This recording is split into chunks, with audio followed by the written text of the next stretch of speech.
దేవుడు సామెతల గ్రంథంలో అన్నమాట చదువుకుందాం. 18వ అధ్యాయం 22వ వచనంలో ఏమని రాయించాడు? భార్య దొరికిన వానికి మేలు దొరికెను, అట్టివాడు యెహోవా వలన అనుగ్రహము పొందినవాడు. అంటే భార్య ఎందుకు ఇవ్వబడింది అన్నది దేవుని ప్రణాళిక. అంటే ప్రారంభంలో మనం చదువుకున్న సాటి అయిన సహాయం. దేనికి సాటి అయిన సహాయం? భర్త దేవుని కొరకు చేసే పనిలో సహాయపడ్డమే కాకుండా దేవుని సంకల్పాన్ని నెరవేర్చడానికి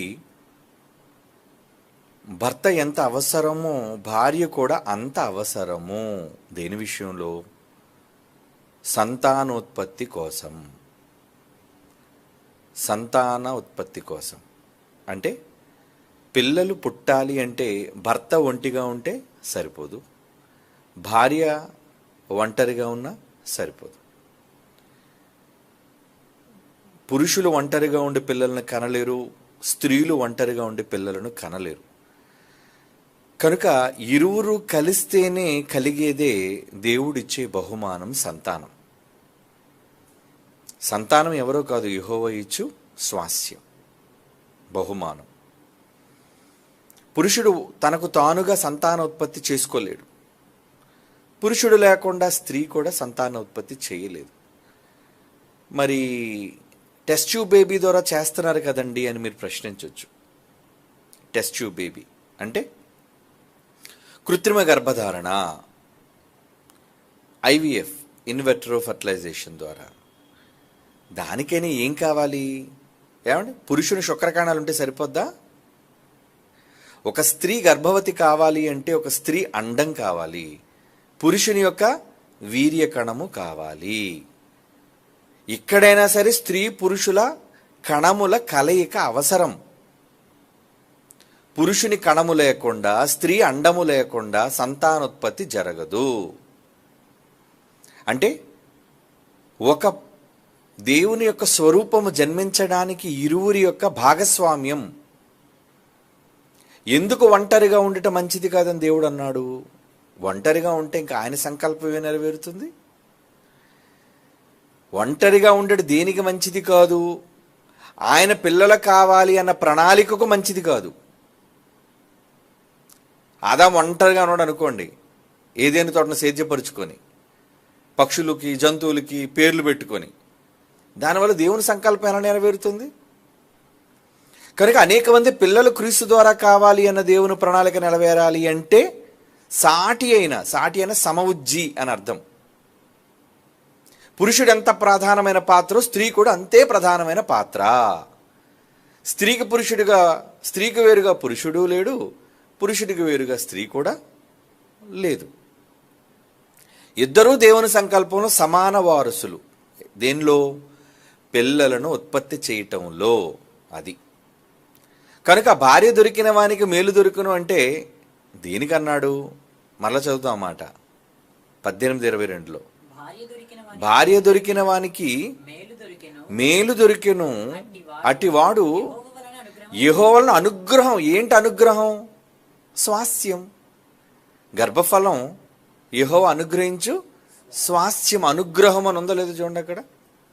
127 కీర్తన పిల్లల గురించి వ్రాయబడింది కదా మాట.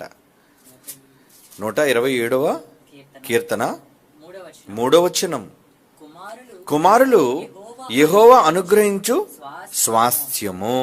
అనుగ్రహం అంటున్నాడు చూడండి. అనుగ్రహించు అంటే దేవుని అనుగ్రహం వల్ల పిల్లలు పుడతారు అని. అంటే పిల్లలు పుట్టాలి అంటే దేవుడు అనుగ్రహం కావాలి. మరి అనుగ్రహం కావాలంటే నేను పెళ్లి చేసుకోకుండా ఒంటరిగా ఉంటానని పురుషుడన్నా ఆయన అనుగ్రహం దొరకదు, స్త్రీ ఉన్నా వివాహం కాకుండా ఆయన అనుగ్రహం దొరకదు. ఇరువురికి అనుగ్రహం దొరకాలంటే ఇరువురు ఒంటరిగా ఉండటం కంటే జంటగా ఉండటం వలన మేలు.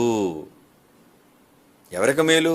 యెహోవా అనుగ్రహం దొరకాలి అంటే మీరిద్దరూ కలవాలి కదా. కనుక ఏం మేలు జరుగుతుంది? ఇద్దరు కలయిక వల్ల ఈరోజు దేవునికి ఒరిగే మేలేంటి? మీకే మేలు జరుగుతుంది అనేది కాదు అక్కడ. ఏమండి, మాకు వారసుడు లేకుండా మేము ఉండిపోతామేమోనండి, కనుక మా కొడుకో కూతురో పుడితే ఆస్తికి వారసుడు అవుతారు, అదే మేలు. కాదు.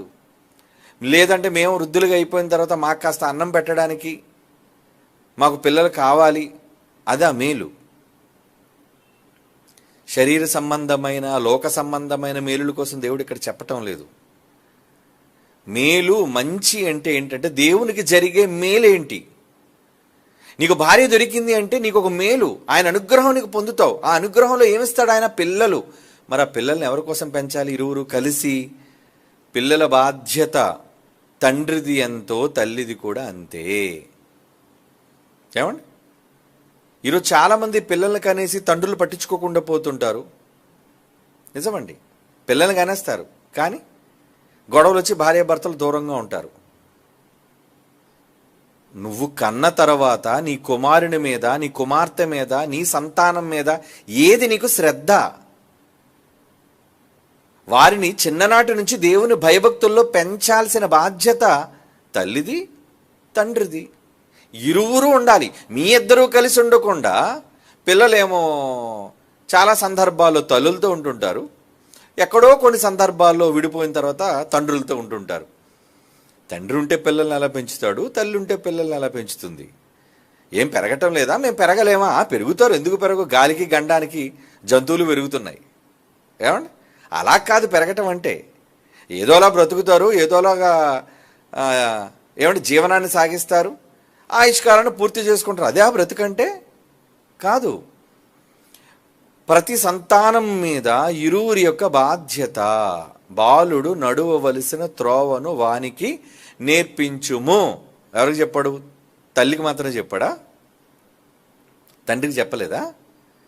తండ్రులారా, మీరు కూడా మీ పిల్లలను భయంలోను భక్తిలోను పెంచండి.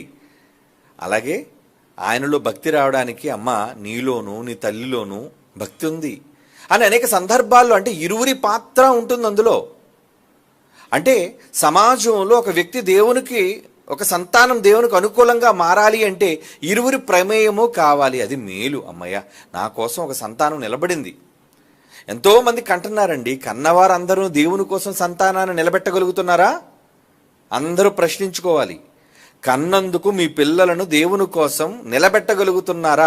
మీకు వారసులుగా అవుతున్నారో లేదనేది అక్కర్లేదు. మీ ఉద్యోగానికి వారసులో, మీ ఆస్తిపాస్తులకు వారసులో, ఏమండి మీ అధికారానికి వారసులో, ఈ వారసత్వాలు అక్కర్లేదు దేవునికి. ఆయన కొరకు వారసులుగా నిలబడుతున్నారా లేదా? ఎందుకంటే ఇచ్చిన పిల్లల్ని ఎవరి కోసం ఉపయోగించాలని దేవుడు చెప్పాడు? అట్టివారు సిగ్గుపడక గుమ్మములలో తమ విరోధులతో వాదించుదురు. ఎవరి కోసం వాదిస్తారు? ఈ ఆస్తి నాదనా, ఈ అధికారం నాదనా? వాదోపవాదాలు దేవుని కోసం పిల్లలు జరిగించాలట. స్త్రీలైనా పురుషులైనా పిల్లలు అన్నాడంతే. కనుక మరి ఇరువురు పిల్లల పైన బాధ్యత కలిగి ఉండాలి.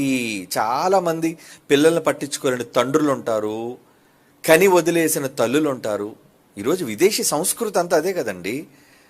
ఈ దౌర్భాగ్యపు సంస్కృతి మన దేశంలో కూడా తగలబడింది. మనోళ్ళు కూడా నేర్చుకున్నారు. ఏమనంటే కోర్టులో ఒకటి ఉన్నాయి కదండి, పర్మిషన్లు ఇచ్చేసాయి.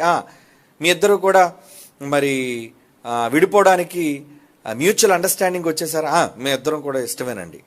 మరి అబ్బాయి సంగతి ఏంటి? అబ్బాయికి అయినా ఖర్చు మేము ఇస్తామండి, ఆవిడ ఉంచుకుంటుందో ఉంచుకోమనండి, లేదంటే నాకు ఇచ్చేస్తే వాళ్ళు ఇచ్చిమనండి. బాధ్యత లేదా? అసలు ఎందుకు ఇచ్చాడు పిల్లల్ని? మీ ఇద్దరు ఒక కుటుంబంగా ఉండి ఆ కుటుంబంలో ఉత్పత్తి అయ్యే సంతానాన్ని ఆయన కోసం పెంచాలి అన్నది బాధ్యత. ఏ తల్లిదండ్రుల పిల్లల విషయంలో శ్రద్ధ లేకపోయినా దేవుడు వారిని నిలదీస్తాడు. ఇది నేరం, జాగ్రత్త. మా ఆయన మరి కలిసి ఉంటామండి కానీ మరి మా ఆయన భక్తుడు కాదండి అంటే అది అప్పుడు తల్లి మీద పూర్తి బాధ్యత పడుతుంది భక్తిలో పెంచడంలో. మరి పెళ్లి చేసుకున్నానని కానీ మా ఆవిడ దేవుడిని నమ్మదండి, నేను ఒక్కడే నమ్మానండి, లవ్ మ్యారేజ్ అండి మాదంటే అప్పుడు తండ్రిగా పూర్తి బాధ్యతలు నీవే. వాళ్ళ భవిష్యత్తు, దేవుని కొరకు వాళ్ళు బ్రతికే భవిష్యత్తు. చూసారు ఎంత తలపోటు ఉందో? ఇవన్నీ విన్న తర్వాత ఈ తలపోట్లు అంటూ ఉన్నాయి కాబట్టి అందుకే అన్నారు, అమ్మ బాబు పెళ్లి చేసుకోకుండా ఉన్నట్టు మేలు, ఇన్ని బాధ్యతలు ఉంటే ఎలా అండి? అవును, మరి వివాహం అంటే ఏంటి? బాధ్యత. భార్య మీద బాధ్యత, పుట్టిన పిల్లల మీద బాధ్యత, వాళ్ళు దేవుని కొరకు బ్రతికే వాళ్ళ బ్రతుకు మీద బాధ్యత. లోకం అనుకున్నావా ఏంటి? ఏదో పర్లేదండి, ఏదో డబ్బులు ఇచ్చేస్తాం. విదేశాల సంస్కృతి అంతా ఏంటి తెలుసా అండి? భార్య మరొకటి చేసుకుంటుంది, భర్త మరొకటి చేసుకుంటారు, పిల్లలు హాస్టల్లో పడేస్తారు. ఆ పిల్లలు కొంత డబ్బు డిపాజిట్ చేసేస్తారు విదేశాల్లో. అంటే వాడు బ్రతుకు తెరువు కోసం. అయిపోయిందా? అంటే వాడికి తల్లి భయం లేదు, తండ్రి భయం లేదు. ఎలా ఉంటారు వాళ్ళు? ఎలా పెరుగుతారు వాళ్ళు? దారుణంగా పెరుగుతారు. కనుక ఇంకా మేలేం జరుగుతుంది? దేవుడికి జరిగే మేలేంటి? ఈ సమాజానికి జరిగే మేలేంటి? అందుకే దేవుని భయంలోనూ ఇటు తల్లిదండ్రుల భయం లేకపోవటం వల్ల పిల్లలు ఎలా మారిపోయారు సమాజంలో ఈరోజు? చిన్ననాడే స్మోకింగ్, చిన్ననాడే డ్రగ్స్, చిన్ననాడే అన్ని అలవాట్లు, భక్తిహీనత, భయం లేనితనం, తిరుగుబాటు అందరి మీద. కారణం ఇరువురు ఉండాలి, ఇరువురి బాధ్యత లేదు. ఏం కండానికి ఇద్దరి బాధ్యత 50-50 అన్నప్పుడు పెంచడానికి? చూడమ్మాయి, నేను ఏదో కనీసం మొత్తం అంతా బాధ్యత నీదే, భార్య నువ్వు చూసుకో, నాకు సంబంధం లేదు అనడానికి వీల్లేదు. తండ్రులతో ఏం చెప్పాడు? నీ కుమారులు లేచినప్పుడు, పడుకున్నప్పుడు, త్రోవను నడుచున్నప్పుడు అన్నాడా? ఎవరికి అప్పచెప్పాడు? తండ్రులకు అప్పచెప్పాడు బాధ్యత. అవునా? తల్లితో ఏం చెప్పాడు? గృహ పరిపాలన నీదే. గృహ పరిపాలన అంటే పప్పులు ఉన్నాయా లేదా, బియ్యం ఉందా లేదా, అది కాదు పరిపాలన, పిల్లల పరిపాలన. కనుక ఈ పిల్లల పెంపకం అనేది ఇద్దరికి కూడా సమానంగా పంచుకోవాలి. ఎందుకంటే ఇద్దరికి సమాన బాధ్యతలు ఉన్నాయి. ఇద్దరి వల్లనే సాటి అయిన సహాయంగా ఇరువురు కలిసి కన్నారు. ఇద్దరూ కలిసే కదనే కన్నారు. మరి ఇద్దరూ కలిసి కన్నప్పుడు ఈయన మీద బాధ్యత ఎవరికి ఉంటుంది? ఇద్దరికీ ఉంటుంది. నాకు లేదని భర్త తప్పించుకున్న తప్పే, నాకు లేదు తీరిపోయిందని భార్య తప్పించుకున్న తప్పే. దేవుని దృష్టిలో లోకం ఎలాగుందో వదిలేండి, చెడిపోయింది లోకం అంతా కూడా. కాబట్టి భార్య దొరికిన వారికి మేలు ఎలా కలుగుతుంది అంటే దేవుని కొరకు పెంచే భయభక్తులు కలిగిన దేవుని యొక్క సంకల్పంలోని వారసులుగా పెంచటమే మేలంటే. ఏడు ఒక భార్యకి ఇన్నుంటే ఇంకా ఇతను అడుగుతున్నాడు మళ్ళా 3-4 భార్యలు చేసుకున్నాడు, ఇంకేంటి? నరకానికి పోతారు. ఎందుకంటే దేవుడు అంగీకరించలేదు కదా, బహుభార్యత్వాన్ని అంగీకరించాడేంటి? అంగీకరించలేదు. ఆయన ఒకరికే కన్నందుకే నువ్వు తిన్నంగా ఉంచలేదు, ఈ పిల్లల్ని నువ్వు తిన్నంగా చూసుకోలేదు. అంతేగాని కుక్క పిల్లల్ని పెట్టినట్టు నువ్వు ప్రతి వాళ్ళని పెళ్లి చేసుకుని అందరికీ పిల్లల్ని కనెత్తుంటే ఏమైపోతారు వాళ్ళు? ఎంతమంది రండి నువ్వు చూసుకుంటావు? సంతానం ఎక్కువైపోతే ఎంతమంది రండి చూసుకుంటావు?